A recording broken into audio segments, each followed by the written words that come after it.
తెలంగాణ ప్రత్యేక రాష్ట్రంగా ఏర్పడిన తర్వాత మూడోసారి జరగబోతున్న సాధారణ ఎన్నికలు రసవత్తంగా మారుతున్నాయి. రాష్ట్రంలో హ్యాట్రిక్ కొట్టాలని బీఆర్ఎస్ చూస్తుంటే ఎలాగైనా విజయటంకా మోగించాలని కాంగ్రెస్ బీజేపీలు వ్యూహాలు రచిస్తూ ముందుకు సాగుతున్నాయి.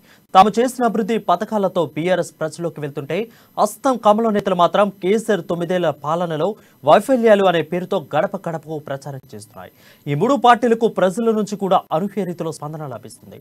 ఇందుకే ఈ మూడు పార్టీలు ఎన్నికల్లో గెలిచేందుకు ఎలాంటి వ్యూహాలు రచిస్తున్నాయి, ఏ విధంగా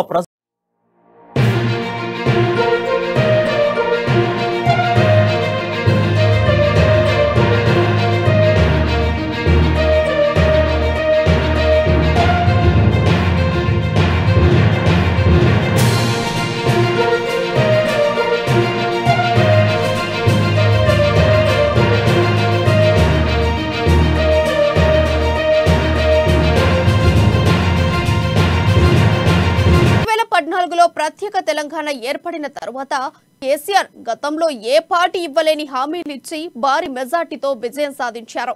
తొలిసారిగా సీఎం అయిన తర్వాత సీఎం కేసీఆర్ ఎన్నికల మేనిఫెస్టోలోని చాలా వరకు హామీలను నెరవేర్చి రెండోసారి ముందుకు వెళ్లి మరోసారి ఎన్నికల్లో గెలిచారు.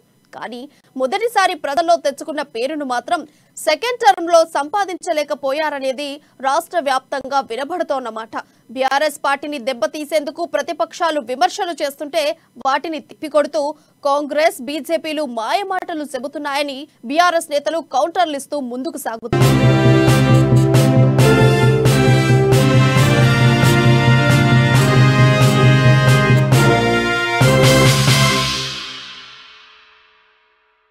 బీజేపీ పైసా కూడా ఇవ్వడం లేదని అసత్య ప్రచారం చేస్తోందని రుజువు చేస్తున్నారు.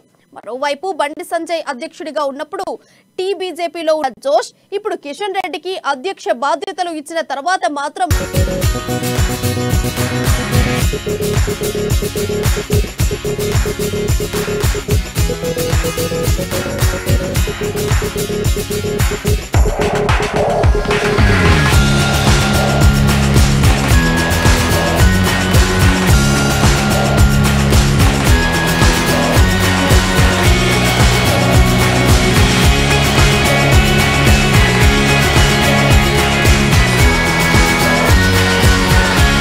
తెలంగాణలో గెలుపే లక్ష్యంగా దూకుడుగా వ్యవహరిస్తోంది.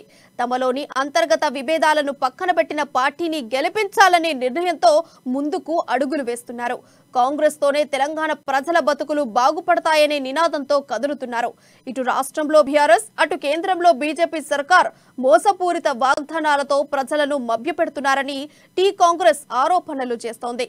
బీఆర్ఎస్ ప్రభుత్వం అభివృద్ధి పేరుతో ప్రజలను దోచుకుంటున్నారనే ప్రచారంతో పాటు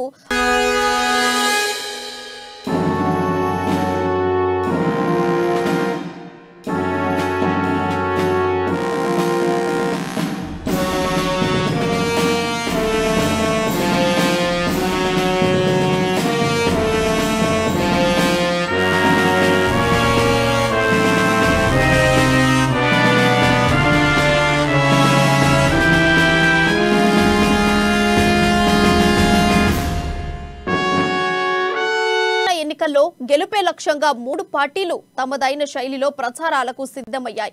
ఇంతకీ ప్రజలు ఎవరి మాటలు నమ్ముతారు, ఎవరి పక్షాన నిలబడతారు అనేది ఎన్నికల రిజల్ట్ వచ్చే